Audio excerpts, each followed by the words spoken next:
Halo guys, Assalamualaikum warahmatullahi wabarakatuh.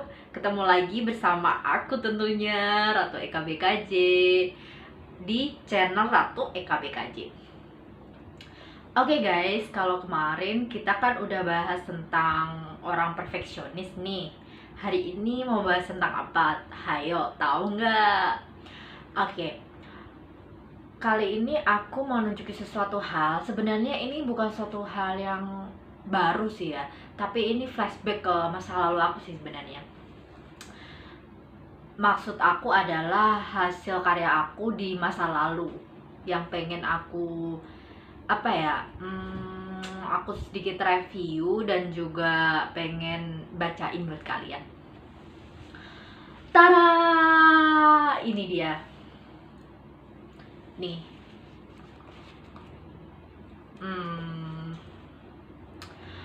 Sorry ya guys, karena pakai kamera depan jadi tulisannya kebalik deh. Sorry ya, nggak apa-apa ya. Karena ya pakai kamera depan gini jadinya. Nah, ini apa sih maksudnya aku nunjukin buku ini di depan kalian semuanya? Jadi, ini itu adalah sebuah novel atau tepatnya tenlit yang mana ini adalah karya aku yang terbit di tahun 2017 kalau nggak salah. Coba cek dulu. Ya, di tahun 2017. Kelihatan nggak sih? Kebalik kali ya.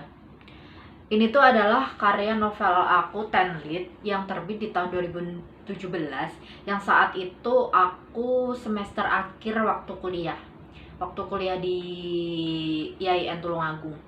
Jadi waktu zaman aku kuliah dulu itu aku tuh udah nerbitin karya solo itu 2. Yang satu novel ini judulnya Membusuk di Dalam Surga, atau lebih tepatnya ini tenlit ya, Membusuk di Dalam Surga, yang mau aku review hari ini dan juga mau aku bacain buat kalian. Nah, dulu itu aku belum pakai nama Ratu EKBKJ guys, karena aku pakai nama Ratu EKBKJ itu setelah aku tuh benar-benar udah terjun apa ya, totalitas di EKBKJ di bisnis aku. Nah, masa-masa aku kuliah dulu itu kan kebanyakan aku tuh lebih banyak aktif di organisasi literasi sama aktivis ya. Nah, makanya zaman waktu aku nerbitin buku itu masa kuliah itu aku masih pakai nama asli, bener-bener bukan nama branding. Kalau setelah aku terjun di EKBKJ ya, bisnis aku yang berbasis penulisan branding dan website digital itu tuh aku udah pakai nama branding Ratu EKBKJ. Ini untuk novel aku yang terbit di tahun 2017. Jadi ini tuh aku semester akhir tapi masih menanjak gitu loh guys, awal Januari. Nah, bisnis aku EKBKJ itu aku dirikan juga 2017 juga Januari. Jadi ceritanya ini novel aku yang ini terbit, ini yang novel aku Membusuk Dalam Surga ini terbit, itu EKBKJ aku itu bisnis aku itu juga aku luncurin pas juga di bulan Januari. Cuman karena waktu itu kan masih mulai bisnis, jadi waktu itu aku belum pakai belum pakai nama branding gitu ya. Udah punya nama brand, udah punya brand EKBKJ. Tapi waktu itu logonya itu tuh masih pakai logo ya, waktu itu masih dibikin anggotaku juga, tapi beda gitu, beda orang yang bikin. Kalau yang logo EKBKJ yang udah fix saat ini, yang itu tuh udah dibikin sama anggota aku yang lain lagi, yang udah baru, yang warna merah. Nah, sebelum yang warna merah itu EKBKJ itu paling pertama itu tuh warnanya kuning waktu itu. Nah, yang itu tuh kalau menurut aku masih kurang profesional, karena yang pertama itu tuh waktu itu logonya masih kebanyakan apa ya, kayak kebanyakan renik-renik gitu loh. Renik-renik itu apa ya, kayak inilah apa ya, desainnya itu tuh masih belum langsung ngena gitu. Nah, kemudian yang kedua itu tuh warna biru, tapi bentuknya sama yang kayak EKBKJ udah kepake sekarang logonya. Terus habis itu yang ketiga ini warna merah, cuman ganti warna doang aja. Nah, oleh sebab itu yang karya aku waktu masih kuliah ini yang dalam bentuk buku, bukan dalam bentuk bisnis atau platform, itu tuh masih pakai nama asli. Nama asli aku siapa sih? Udah tahu nggak? Pengen tahu nggak? Nama aku tuh Eka Aprilia. Dan karena waktu itu kan aku masih kuliah semester akhir, jadi aku juga belum pakai gelar aku. Ini nama asli aku Eka Aprilia. Kalau pakai gelar studi itu SAG, Sarjana Agama. Karena waktu kuliah dulu itu jurusan aku tasawuf psikoterapi guys. Tasawuf psikoterapi itu tuh kayak psikologi sufisme terus dipadukan sama psikologi sufisme itu maksudnya psikologi klinis itu terus dipadukan sama sufisme itu tasawuf, ilmu akhlak dan spiritual gitulah. Nah, sebelum novel aku itu terbit, aku tuh udah nerbitin karya solo juga. Ini dia, Tara. Ini tuh adalah bunga kaktus. Ini itu bukan novel ya guys ya. Emang sih ini lebih tebel, tapi ini bukan novel. Ini itu namanya antologi puisi tapi solo. Kan antologi itu tuh ada yang bersama, ada yang solo lah. Kalau yang ini tuh kumpulan puisi-puisi aku dan murni karya solo, jadi aku sendiri di sini. Ini tahun 2000, bentar aku gak lupa. Tahun 2016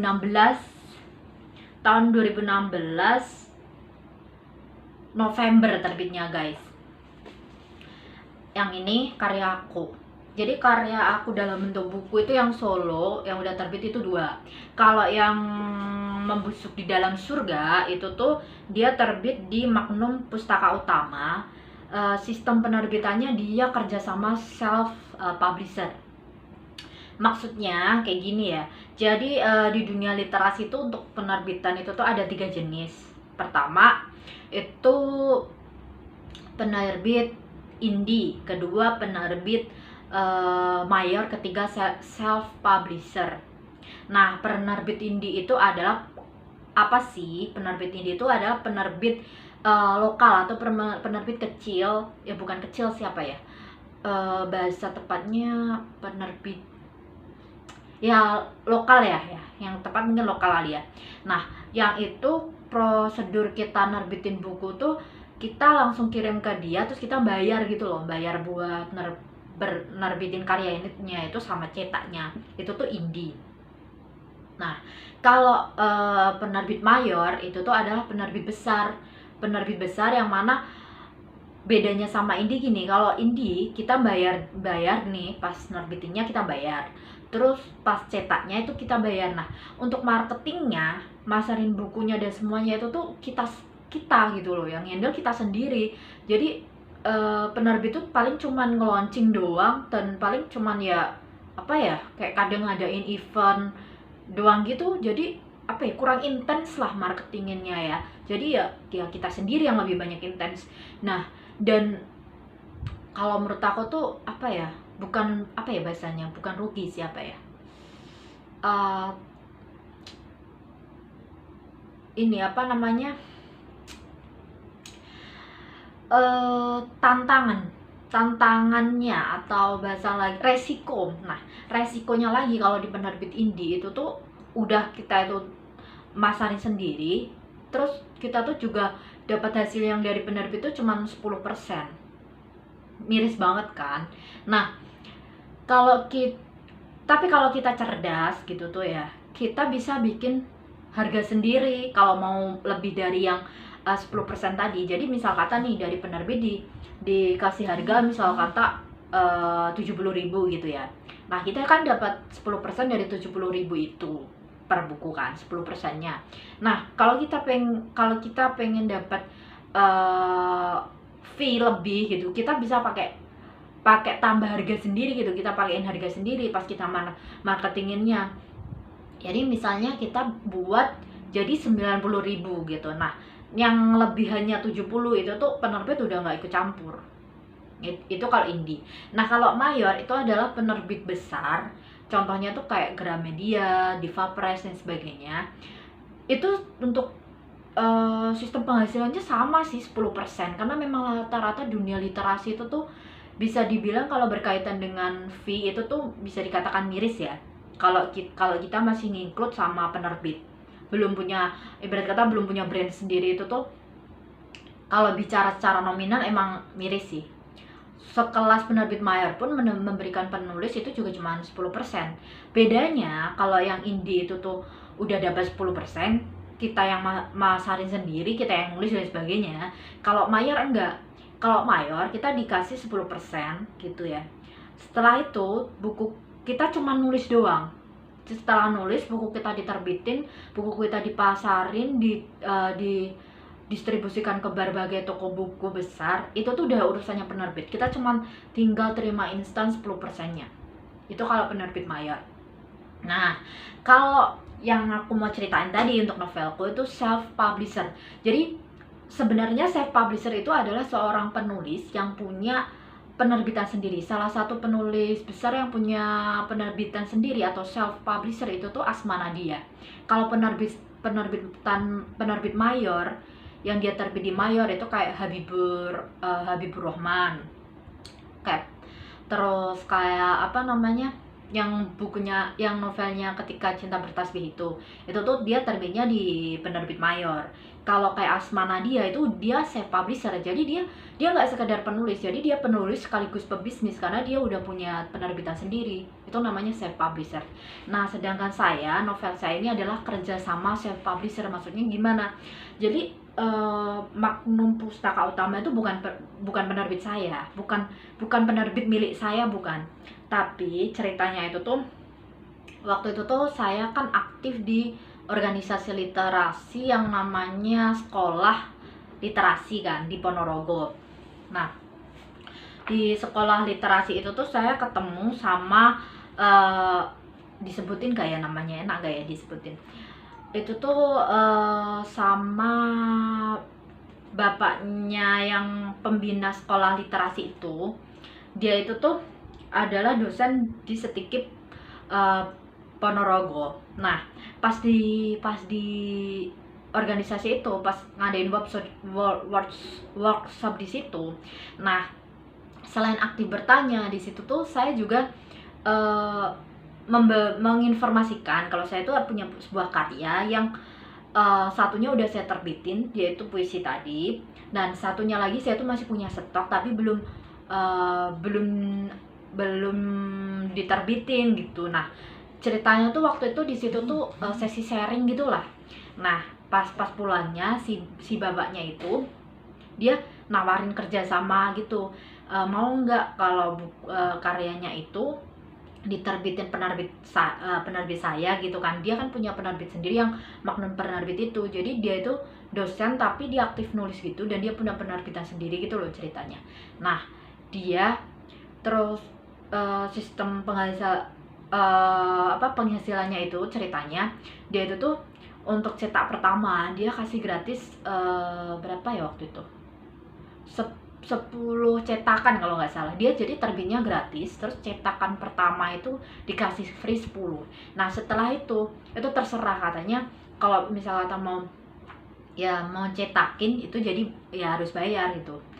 Dan terkait penghasilan apa, beliaunya tuh nggak minta gitu loh, nggak minta pendapatan dari penjualan buku ini, karena kepentingan dia ngajak kerja sama ini tuh sebenarnya untuk membranding sekolah literasi dia itu. Dia kan dosen yang punya program sekolah literasi itu.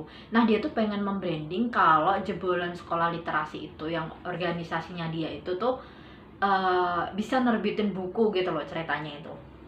Nah, jadi itu yang karya aku yang kedua ini, Membusuk di Dalam Surga ini, dia itu kerja sama self publisher. Ya, saya pengen banget sih punya penerbitan sendiri nantinya. Doain ya, insya Allah KBKJ itu sebenarnya nanti kalau saya misal kata udah punya modal gitu, doain aja ya, misal kata mendirikan perusahaan, sebenarnya nanti bisa sih dibikin untuk platform juga, untuk dunia digital juga, dan untuk brand platform dan untuk brand penerbitan sebenarnya bisa juga, karena sebenarnya juga masih ada hubungannya kan, kayak di dunia platform website, aplikasi, dan juga kayak dunia penerbitan buku kan sebenarnya nggak jauh banget juga sih. Oke, terus balik lagi yang karya aku yang sebelumnya yang tahun 2016. Kalau ini itu tuh dia terbitnya secara ini indie, tapi aku nggak bayar waktu itu. Kok enak banget indie nggak bayar ya, gimana? Nah, jadi ceritanya gini. Jadi indie itu emang bener sebenarnya harus bayar buat nerbitin, buat nyetakinnya.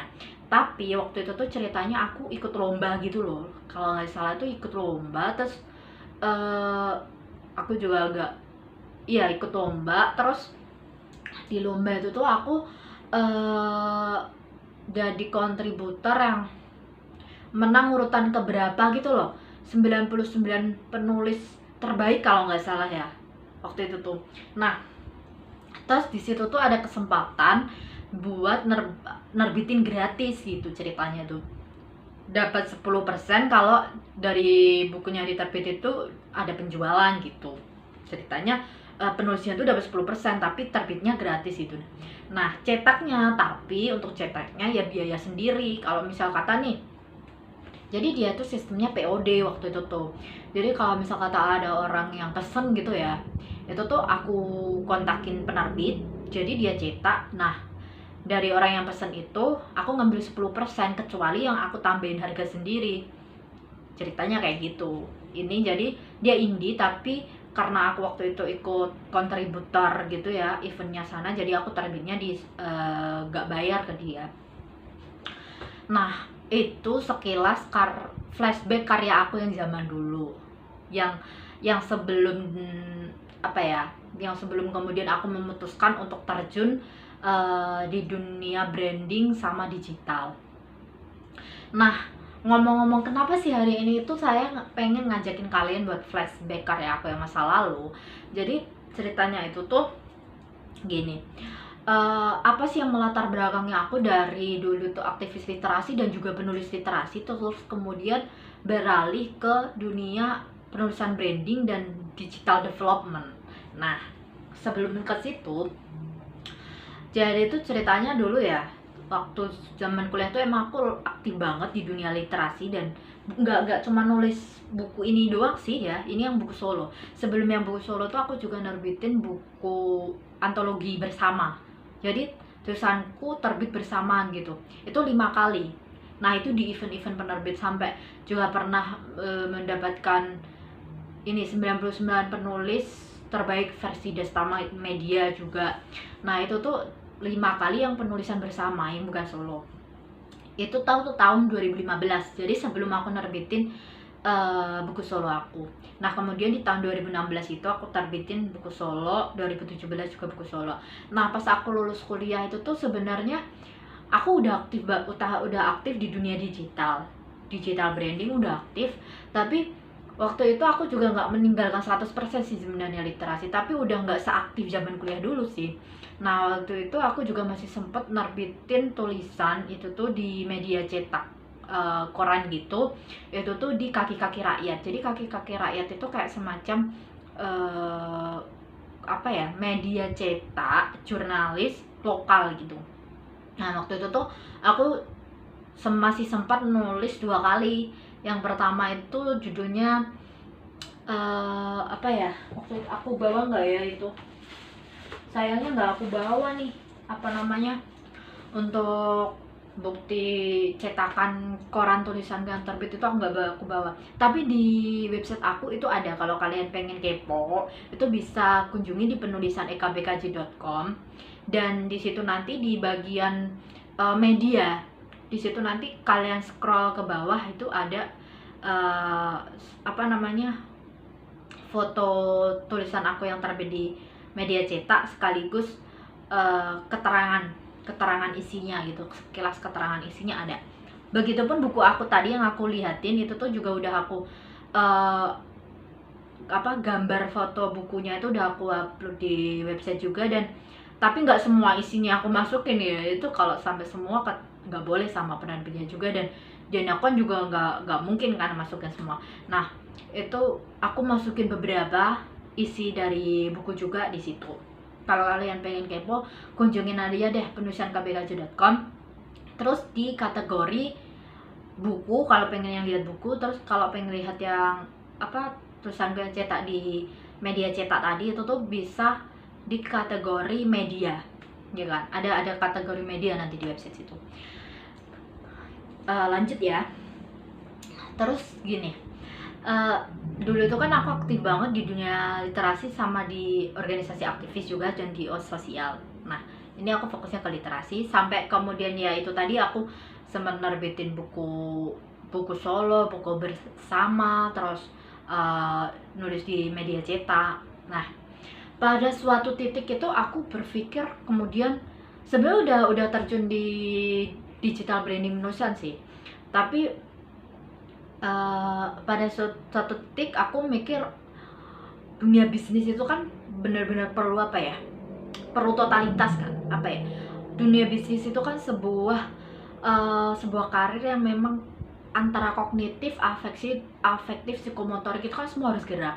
Nah, dari situ kemudian aku memutuskan untuk sementara aku fokus full di bisnis aja deh, sambil aku juga ini ngembangin sistem kru bisnisnya, terus produk, dan juga ngembangin untuk platformnya juga gitu, websitenya aku fokus dulu di sini. Jadi setelah tahun 2018 aku nerbitin tulisan aku di media cetak itu, setelah itu tuh aku belum nerbitin lagi tulisan yang berbasis literasi karena aku lebih banyak fokus ke digital development sama penulisan branding itu. Jadi terhitung sejak tahun 2018 berarti udah 2019 2020 2 tahun. Jadi udah 2 tahun itu aku udah nggak aktif di literasi. Pertimbangannya sih sebenarnya aku nggak mau meninggalkan 100% sih di dunia literasi. Nanti kalau misal kata waktunya udah bisa diatur, kepengennya sih ya untuk hari Minggu itu kalau bisa ya nanti aku sempetin sih ya waktu buat nulis buku lagi, karena kemarin itu sempat aku udah nulis buku tentang motivasi itu dapat 1 bab. Terus ceritanya itu tuh laptop aku 2018 yang belum laptop sekarang, yang dulu itu tuh rusak di bulan Desember. Nah, setelah itu jadi tuh kan data-data aku semua pindah ke CD kan. Nah, itu udah ke pending, padahal udah dapat untuk yang penulisan buku motivasi itu udah dapat 1 bab. Terus aku juga nulis novel juga, yang novel itu tentang percintaan dan lifestyle. Itu tuh belum dalam bentuk bab sih, tapi aku udah tulis dalam bentuk tulisan mentahnya gitu. Terus yang sama buku untuk organisasi aku, jadi itu tuh puisi juga, itu tuh udah malah dapat berapa bab ya, kalau nggak salah udah 3 baban gitu ya. Nah, itu tuh ke pending, jadi 2019 akhirnya itu tuh ke pending karena waktu itu yaitu laptop rusak, terus data-datanya aku pindah itu. Dan untuk sekarang, nah laptop aku yang sekarang itu kan nggak bisa buat masukin CD kan. Nah, jadi ibarat kata aku mau nerusin project aku yang literasi itu tuh masih belum apalagi masih dengan kesibukan aku ngurus EKBKJ. Ceritanya salah satu ke pending project aku yang literasi itu, tapi sebenarnya 2 tahun aku vakum di literasi itu bukan berarti pengen meninggal ke 100%, enggak. Pengenku sih untuk yang literasi bisa jadi karir aku kedua lah. Jadi intinya tetap yang nomor 1 tuh aku tetap pengen fokus itu tuh ke EKBKJ, karena mimpi aku di EKBKJ tuh pengen bener-bener bisa punya platform sendiri sebagai seorang technopreneur atau startup. Jadi aku pengen arahnya ke sana ya, walaupun aku harus merintisnya tuh dimulai dari dulu yang awalnya hanya pakai sosial media, kemudian pakai web builder atau blog gratisan itu, terus hingga kemudian pakai website CMS. Nah, sekarang ini akan udah sampai tahap CMS kan, website CMS. Nah, doain aja nanti berikutnya kalau sudah website CMS ku tuh semua udah beres, baik itu CMS blogger maupun CMS WordPress itu, setelah website CMS aku udah beres semua, udah monetis, aku pengen meningkat itu ke tahap yang berikutnya adalah bikin aplikasi berbasis CMS atau Builder. Jadi aplikasi sendiri itu ternyata juga ada yang framework, ada yang berbasis Builder atau CMS. Nah, berikutnya nanti kalau aku udah bisa bikin aplikasi yang berbasis CMS berikut atau Builder, berikutnya meningkat aku pengen bikin website framework terus dijadikan aplikasi yang beneran. Jadi bener-bener udah platform gitu, udah platform sendiri, udah nggak include dengan platform lain. Kalau CMS itu tuh kan udah custom, udah website kita punya andil untuk develop, tapi belum codingnya tuh belum 100% dari kita gitu loh, masih ada include dengan platform lain juga, jadi kayak setengah-setengah gitu. Nah, intinya dari karir aku tadi itu tuh yang paling aku utamakan banget dan bener-bener jadi mimpi aku tuh, aku emang pengen jadi technopreneur, pengen punya perusahaan berbasis platform di dunia digital. Makanya aku bener-bener fokusin itu di EKBKJ. Tapi yang literasi aku tuh nggak aku tinggalin 100%, enggak. Pengen aku juga jadi karir aku kedua gitu. Jadi nanti insya Allah kalau ada apa ya, aku nata dulu nih, manajemen dulu waktunya. Kalau nanti udah kira-kira udah bisa ditata juga, aku pengen ngambil lagi tuh data-data file yang pernah aku tulis itu, terus aku lanjutkan project literasinya. Nah,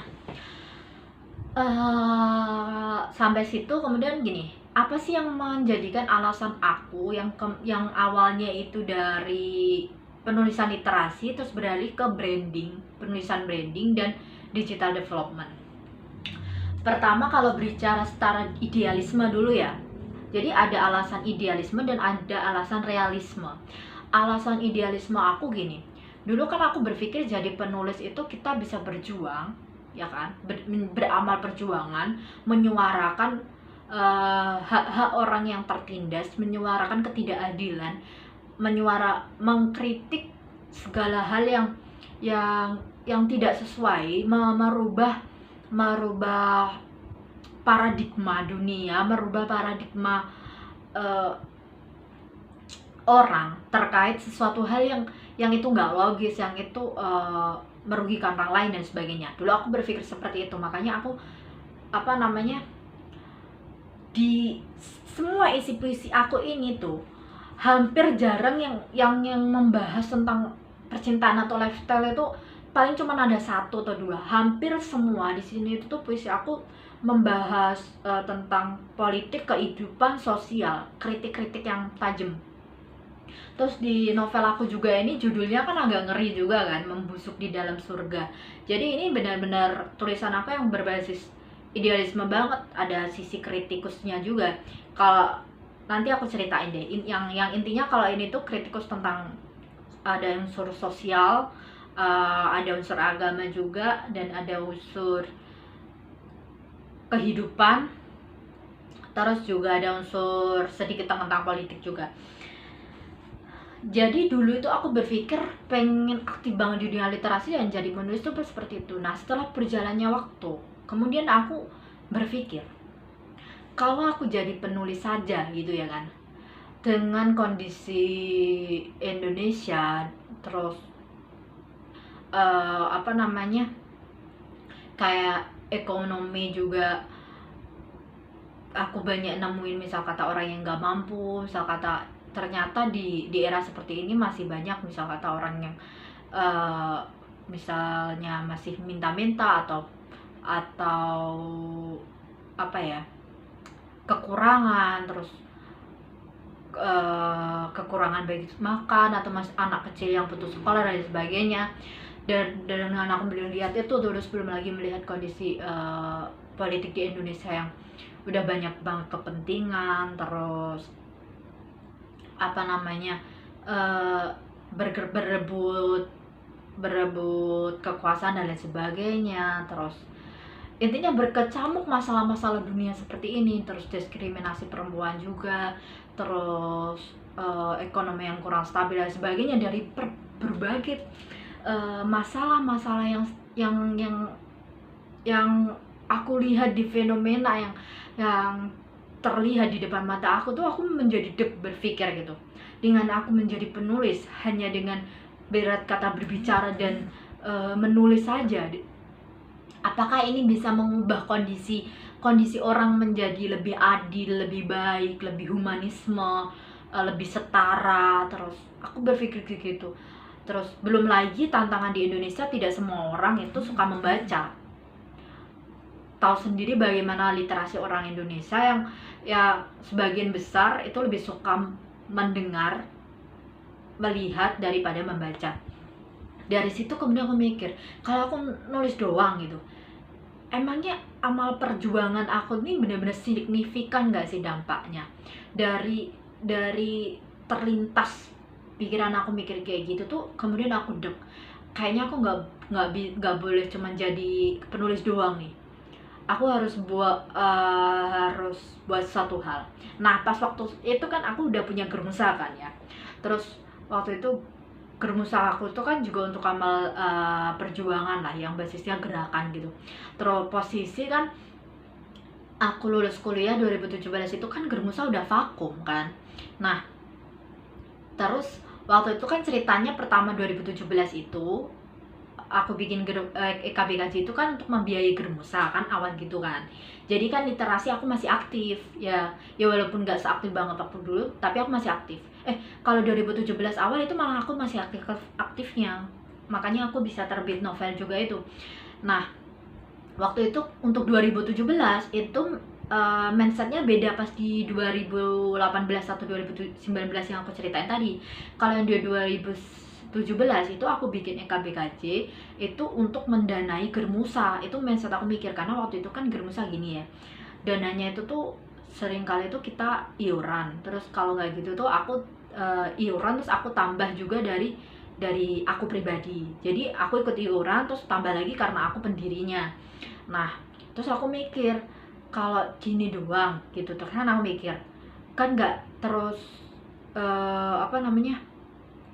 aku kan juga nggak mungkin ngeberatin pengurus aku terus kan. Aku kan kayak merasa sebagai seorang waktu itu kan pimpinan Germusa terus juga pendiri Germusa kan kayak kerasa apa ya, kayak ibarat kata tuh kan anggota aku tuh udah kayak adik aku sendiri gitu kan rasanya tuh. Wah, aku kepengen gimana caranya ngurangin lah beban anggota aku supaya nggak terlalu banyak iuran. Terus selain itu juga aku juga mikir, aku pribadi kan kalau cuma ngandalin dari penghasilan literasi, terus waktu itu juga aku ngisi motivasi, aku dapat penghasilan dari motivasi, terus sama ini jualan coklat. Waktu itu aku jualan coklat, jualan keripik, terus sama waktu masa kuliah itu sambil juga itu waktu itu ya literasi, motivasi, jualan keripik sama coklat itu. Nah, kemudian aku kan mikir, kalau kayak gini terus kayaknya nggak bisa buat danain Germusa nih kan. Aku mikir gitu, ini aku harus benar-benar terjun ke bisnis yang benar-benar membangun sistemnya. Terus aku mikir jangka panjang juga, apalagi nanti kalau udah jangka panjang kan, siapa yang bakal danain Germusa ini kan. Aku mikir gitu, nggak mungkin kan kalau misal kata anggota aku terus iuran terus. Aku kan mikir, nggak semua anggota aku nanti itu tuh kan ideologinya bakal lurus semua. Gimana nanti kalau ada salah satu oknum? Nah, aku kepikiran ke sana. Terus dia berusaha mengubah ideologinya dengan cara misal kata dia menawarkan pendanaan di Germusa, terus dia dengan kepentingan ideologi tertentu. Nah, saya berpikir seperti itu. Ini nggak bisa nih. Terus apalagi nanti kalau misal kata ada donatur dari luar yang dia punya kepentingan yang ideologinya beda dengan Germusa nih, gimana nih? Nah, aku kepikiran gitu, wah aku harus punya kemandirian finansial untuk ngedanain Germusa. Nah, awalnya gara-gara aku ngebuat EKBKJ itu latar belakang pertama. Maka 2017 itu terbuatlah aku punya bisnis EKBKJ itu. Nah, waktu itu tuh sebenarnya belum kenal website waktu itu. Waktu itu 2017 itu masih murni bisnis penulisannya doang. Waktu itu masih penulisannya doang. Terus waktu itu tuh sama coklat Dan keripik itu tuh aku masukkan ke brand EKBKJ juga loh. Jadi jangan dipikir dulu itu EKBKJ langsung di dunia digital platform gitu, di dunia website atau branding langsung enggak. Jadi dulu tuh pertama kali itu tuh itu kan bisnis penulisan konten itu, sama itu tuh brandnya EKBKJ tuh coklat yang aku reseller di orang, sama keripiknya juga itu tuh aku pakai brand EKBKJ ceritanya dulu pertama gitu. Nah kan semakin berjalannya waktu kan kemudian kan orang masih meningkat kan, dari saya belajar atau tidak juga, terus pengalaman berbisnis, pengalaman hidup dan sebagainya.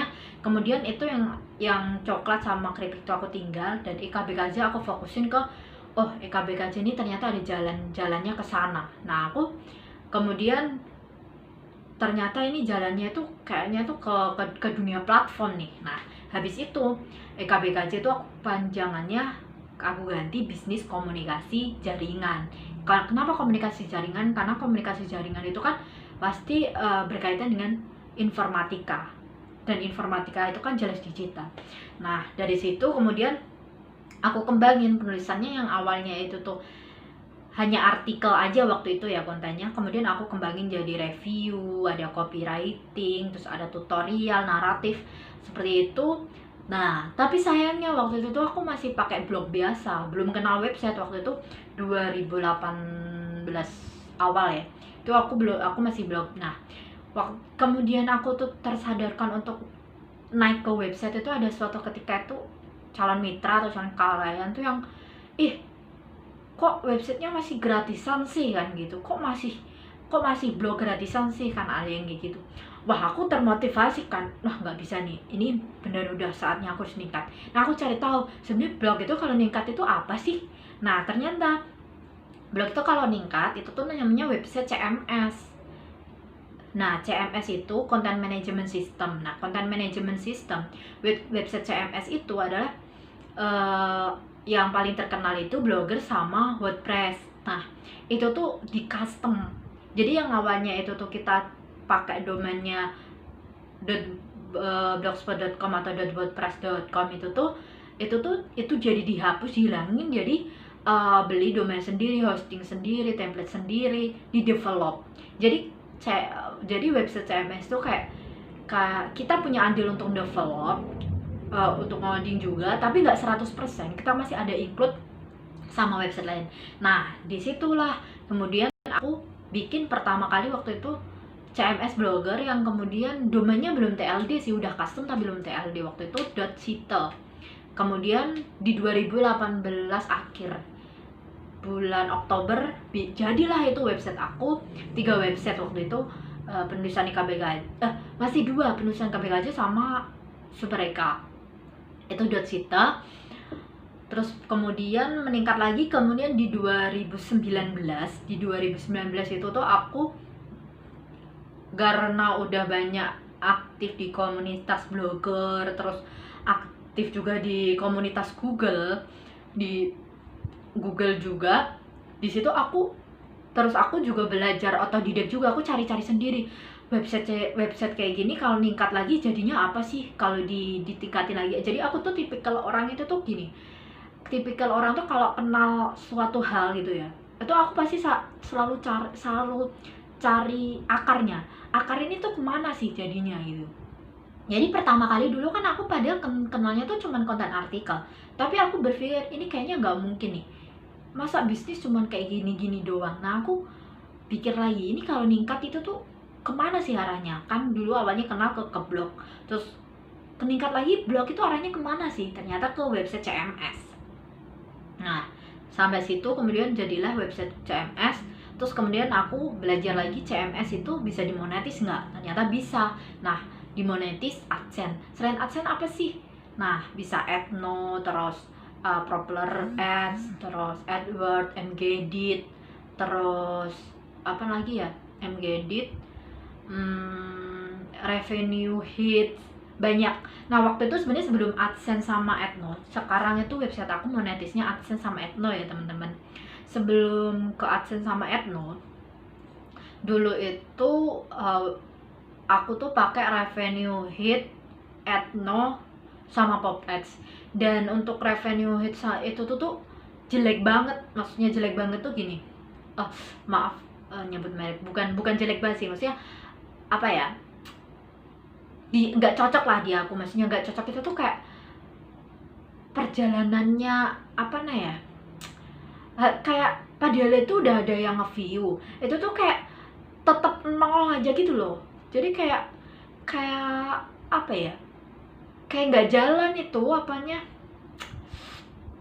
penghasilannya tuh kayak nggak jalan gitu loh. Jadi uang digitalnya tuh kayak nggak jalan dia tuh.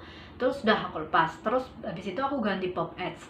Pop Ads itu lumayan sih sebenarnya, dia setiap nge-view sih ada masuk sih, tapi gak sukanya Pop Ads itu dia nggak kayak tampilannya jadi kayak nggak profesional gitu, karena dia tuh ketika diklik Pop Ads itu langsung kayak ngeklik banyak gitu loh iklannya. Nah, Popular Ads juga kayak gitu, jadi tuh kesannya kayak nggak profesional gitu. Nah, ada mitra juga atau klien itu tuh yang komen gitu, yang dia tuh, mbak, iklannya apaan sih kayak gini gitu.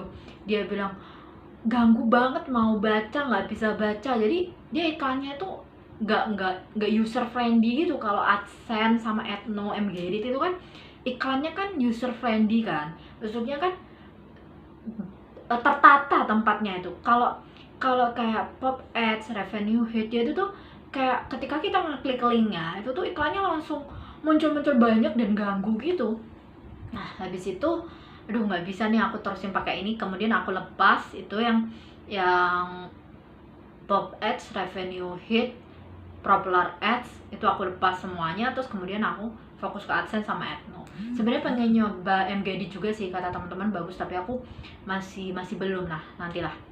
Nah, kemudian aku belajar lagi. Kalau ningkat lagi, ini aku udah tahu ilmunya tapi aku belum terapin karena website CMS aku belum ada yang belum 100% total. Itu yang ekbkj.com sama subareka.com itu masih perlu ditotalin lagi, masih perlu dimonetis. Kalau yang penulisan ekbkj.com sama ratu-ekbkj.com itu udah 100% udah total, jadi udah ya emang udah optimal, udah jalan. Sedangkan yang ekbkj.com sama subareka.com itu tuh masih belum total, jadi aku mau nyesain itu dulu. Tapi aku udah tahu ilmunya. Kalau ini website CMS nih kalau ditingkatin lagi jadinya apa? Ternyata jadinya aplikasi berbasis builder atau CMS. Jadi aplikasi itu ternyata juga ada yang framework, yang murni coding, 100% coding sendiri. Ada yang dia itu masih ada include dengan platform lain. Nah, jadi website CMS tadi itu dia bisa dijadikan aplikasi berbasis CMS. Nah, terus aku juga belajarin, aku udah tahu ilmunya tapi belum kalau yang untuk aplikasi berbasis CMS belum aku terapin ya. Tapi aku udah pelajarin ilmunya dan aku udah tahu. Aku kayak belajar otodidak juga, cari-cari di internet, di komunitas, terus di workshop dan sebagainya. Kemudian kalau ditingkatin lagi apa sih jadinya sih? Ternyata bisa jadi web framework atau web yang berbasis murni 100% coding sendiri, platform lah. Ibarat kata udah punya platform sendiri gitulah. Contohnya misal kata gini, Google itu tuh sebenarnya website loh, tapi dia udah website framework, dia udah platform. Nah, bedanya yang website udah framework sama enggak itu tuh yang kayak gitu. Google tuh sebenarnya dia website framework berbasis search engine. Website kan macam-macam ya kan. Nah, jadi makanya aku tuh punya cita-cita banget pengen jadi NKBKC itu tuh benar-benar aku, karena udah tahu arahnya tuh di dunia ini tuh bakal ke dunia platform. Jadi goal aku nanti tuh pengennya ke platform itu. Nah, makanya dengan begitu aku pengen fokus ke sana. Nah, flashback lagi tentang di tahun 2018 akhir yang kemudian aku memutuskan pengen jadikan dunia bisnis EKBKJ itu nomor 1, sedangkan literasi nomor 2. Aku flashback ke situ lagi ya. Kan di tahun 2017 aku alasannya kan untuk dari Garmusa. Nah, pada kenyataannya karena ternyata itu dunia bisnis itu tuh terutama bisnis berbasis digital itu tuh ternyata emang bener-bener butuh 100% fokusnya itu tuh. Bener-bener apa ya, berarti kata tuh kognitif, afektif, psikomotorik itu semua harus jalan. Apalagi ya aku pribadi belum lagi komunikasi dengan anggota, bikin ketentuan job, terus ke mitra juga, terus belum lagi ngurus website, terus penulisannya juga dan sebagainya. Jadi bener-bener apa ya, benar-benar harus fokus tinggi lah. Nah, dengan begitu tuh di tahun 2017 tuh Germusa tuh udah vakum. Udah apa ya? Sampai sekarang masih belum secara offline itu tuh belum belum hidup lagi gitu loh. Nah, setelah itu tuh aku mikir di tahun 2018 udah masuk 2019 sih. Padahal aku tuh ngirikan EKBKJ itu untuk danain Germusa, untuk danain amal perjuangan Germusa. Tuh sekarang itu tuh apa gunanya EKBKJ? Nah, kan aku kemudian terpikir seperti itu. Kan aku tuh tipikal orang secara idealis tuh gini tuh, aku pengen melakukan suatu hal tuh nggak cuma sekadar untuk uang, tapi ada maknanya gitu loh. Aku pengen ada suatu maknanya, apa sih yang melakukan itu gitu. Nah, aku berpikir sekarang Germusa udah vakum, terus ngapain aku ngurus EKBKJ? Itu apa alasannya? Nah, dari pertanyaan aku di kepala kayak gitu, kemudian aku mikir gitu yang tadi, oh ternyata jadi penulis aja untuk mengubah sebuah paradigma, sebuah kondisi, permasalahan masyarakat, umat dan sebagainya itu nggak cukup ternyata dengan hanya menjadi penulis. Baik itu dunia ekonomi, sosial, politik dan sebagainya, ternyata hanya dengan menyuarakan aja, entah dalam bentuk tulisan dan suara, ternyata nggak cukup. Aku harus benar-benar ada suatu hal yang real. Terus aku berpikir ini, kalau aku jadi penulis, yang akan dapat untung aku sendiri, aku dapat nama aku sendiri, yang dapat ibarat kata kalau dapat penghasilan, yang dapat fee aku sendiri ya kan, dan kalau dapat terkenal, yang dapat terkenal aku sendiri. Ya mungkin ada manfaatnya itu ketika kita mengamalkan ilmu atau amanat dari tulisan kita, tapi kan pengaruh atau dampaknya kan nggak terlalu signifikan, aku mikirnya gitu. Untuk sebuah perubahan yang nyata kan kurang signifikan. Oh kan aku kan bisa nulis nih, terus aku juga udah bisa website, terus sekarang aku juga udah punya brand KBKJ, kenapa aku nggak jadikan KBKJ ini amal perjuangan? Sedangkan sebelum Germusia aktif, aku bisa jadikan KBKJ ini ladang perjuangan. Nanti kalau sudah waktunya tepat, aku bakal hidupin lagi tuh Germusa, kan aku pikir gitu. Dan aku kepikiran untuk mengubah Germusa karena menjadi Germusia. Karena kenapa? Kalau Germusa kan gerakan komunitas mahasiswa, sedangkan kan aku udah bukan ke mahasiswa kan. Jadi ganti Germusia, gerakan komunitas Indonesia. Kemudian dari situ oke deh, karena Germusa belum aktif lagi, aku akan jadikan KBKJ ini sebagai amal perjuangan. Kalau aku berbisnis, misalkan aku punya website, yang nulis kan nggak cuma aku, orang lain.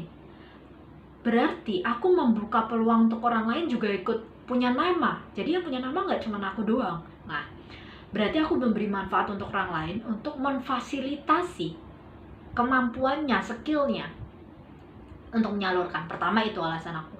Terus kedua itu berarti amal perjuangan kedua. Berarti nanti kalau dapat penghasilan fee, uang, walaupun hanya sedikit, ketika itu aku punya anggota di KBKJ, ditulis anggotaku, dia akan kebagian uang yang aku dapatkan itu. Berarti aku kan berbagi rezeki. Kedua itu. Kemudian ketiga, kalau KBKJ nanti sudah besar, sudah benar-benar sesuai ekspektasi aku, sesuai yang aku impikan, aku cita-citakan menjadi platform, KBKJ ini nanti bakal memberi dampak besar untuk ekonomi sosial dan juga politik. Aku berpikir seperti itu. Kenapa? Alasannya pertama, tentu akan membuka lapangan pekerjaan bagi banyak orang. Dengan begitu, banyak orang juga yang bisa menggapai mimpinya. Berkurang kemiskinan, berkurang terus berkurang juga pengangguran. Nah, terus aku juga berpikir, Terus EKBKJ ini ideologinya apa ya? Tahu bikin humanisme. Kenapa humanisme? Selama ini bisnis itu kan rata-rata orang berpikir itu adalah komersial. Dari situ aku nggak mau kalau bisnis itu komersial. Berarti ini bukan amal berjuangan. Kemudian aku pikir, oh ya, aku harus membuat sebuah gerakan baru dalam bisnis aku ini, bahwasanya bisnis itu harus humanisme. Jadi kalau dulu itu berbisnis itu orang lain yang sama-sama berbisnis itu adalah lawan atau musuh, aku ingin sekarang diganti. Orang yang sama-sama berbisnis itu adalah mitra kita. Kita harus sama-sama maju. Dan anggota yang di EKBKJ, kru, itu adalah orang yang bekerja sama dengan kita untuk saling mendapatkan manfaatnya. Nah, aku ingin dengan aku EKBKJ, kru aku itu dia juga merasakan yang apa aku rasakan. Kalau aku jadi penulis, yang ngerasakan dapat nama kan aku doang gitu kan. Kalau aku ngerasakan dapat misal kata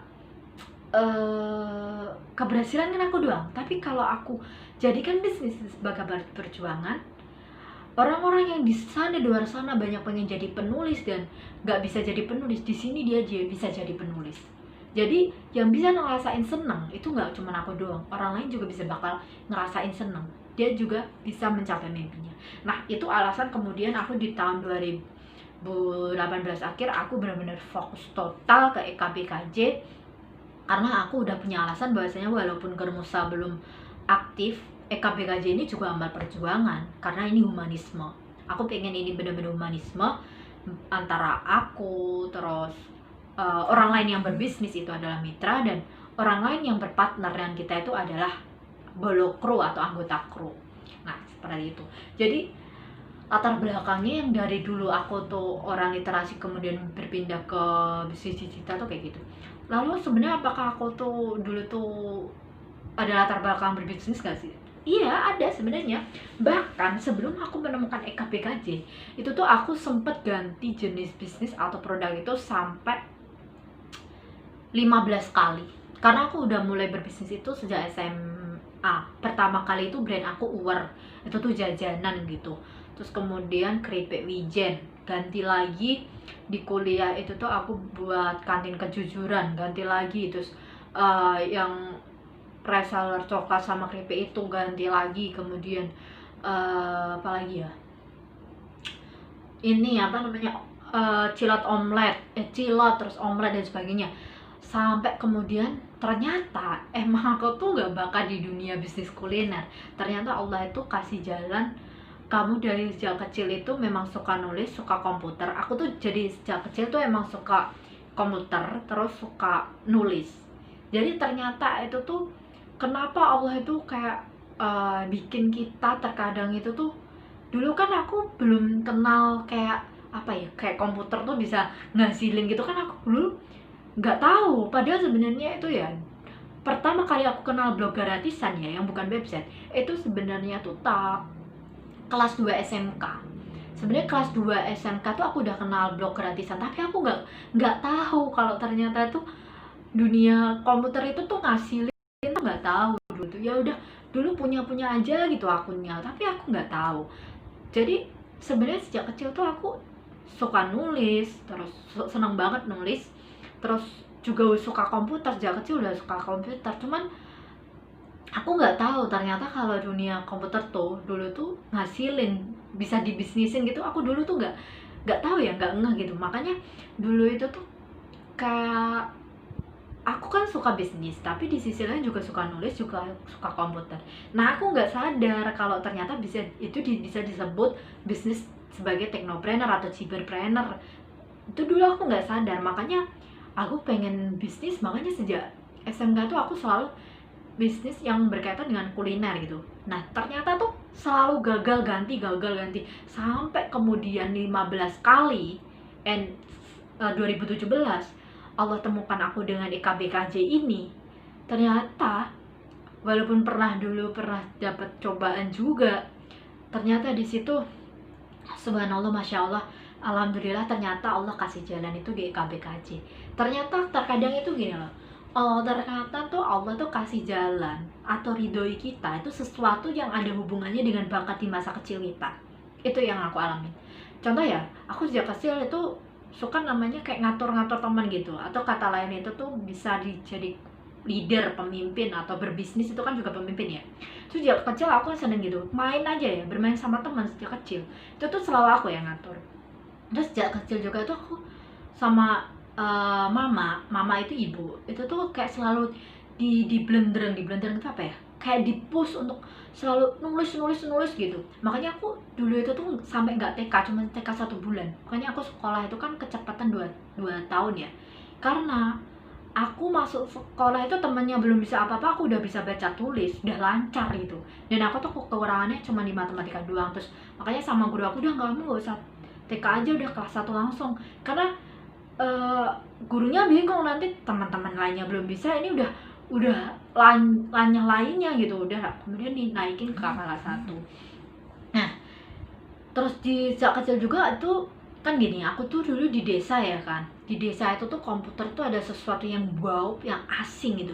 Nah, sedangkan aku tuh udah ngerasain komputer intens megang itu SMP. Padahal di desa aku tuh desa yang pelosok di Pule itu tuh, waktu itu zaman aku dulu tuh masih desa yang pelosok, orang kok megang komputer gitu ya, itu pokoknya dulu tuh kayak wow banget gitu loh. Nah, jadi tuh eh, ibarat kata tuh budaya memegang komputer tuh kayak belum gitu, tapi waktu saat itu tuh aku udah. Jadi aku eh, SD, kalau nggak salah SD itu juga udah pernah pegang komputer, main komputer, tapi masih belum intens. Nah, baru SMP itu aku udah intens banget. Padahal itu di desa ya, terkecuali kalau misal kata di kota ya. Orang kota mungkin masa-masa SMP aku dulu itu tahun berapa ya? 2000,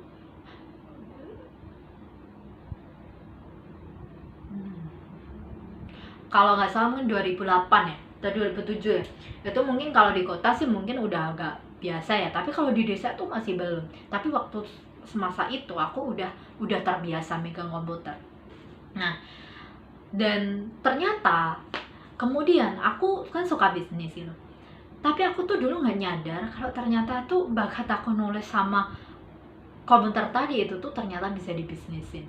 Nah, makanya kemudian aku tuh dari sejak SMK mulai bisnis, yang sampai yang aku ceritain tadi, sampai ganti 15 jenis bisnis itu, endingnya sampai ketemu EKBKJ inilah, yang kemudian ternyata alhamdulillahirobbilalamin udah gak ganti-ganti lagi, justru malah walaupun ada cobaan itu tuh kayak semakin ada jalan untuk gimana peningkatannya gitu ya. Walaupun peningkatannya belum langsung apa ya, melesat gitu ya, belum sih, tapi setidaknya itu tuh selalu ada jalan untuk meningkat. Tapi aku berharap banget kepada Allah, uh, jika sudah waktunya tepat, aku pengen sama Allah tuh dinaikkan lebih melesat gitu. Amin ya rabbal alamin. Nah, ceritanya tuh kayak gitu. Jadi sebenarnya sejak kecil tuh emang aku suka nulis. Terus lagi SMK itu tuh aku, kalau berkaitan sama literasi ya, aku sering baca puisi, sering lomba baca puisi juga, kayak sama zaman kuliah juga kayak gitu. Terus ya punya diapresiasi bagus, juara 1 kayak gitu. Terus selain itu juga aku tuh nulis ya, tulisan cerita gitu, bikin cerita sama puisi, tulis tangan itu. Padahal itu SMK itu tuh sampai 3 buku, tapi nggak aku terbitin karena dulu kan di desa ya, nggak tahu gimana caranya nerbitin itu, nggak tahu. Padahal aku punya blog, aku dulu tuh ceritanya kursus bisa bikin blog waktu SMK juga, tapi aku nggak ngerti itu tuh bisa di bisnisin, nggak ngerti. Jadi dulu tuh aku tuh sampai nulis tangan itu tuh puisi cerita itu sampai 3 buku di SMK, sekolah 3 tahun itu sampai bisa punya 30 buku tulisan tangan. Aku bawa nggak ya? Sayangnya nggak aku bakal itu tulisannya itu. Dan ada kesempatan menerbitan kemudian aku pas waktu kuliah itu. Nah, jadi dari cerita itu tuh aku pengen nisain bahwa aku sejak kecil tuh emang suka bisnis, suka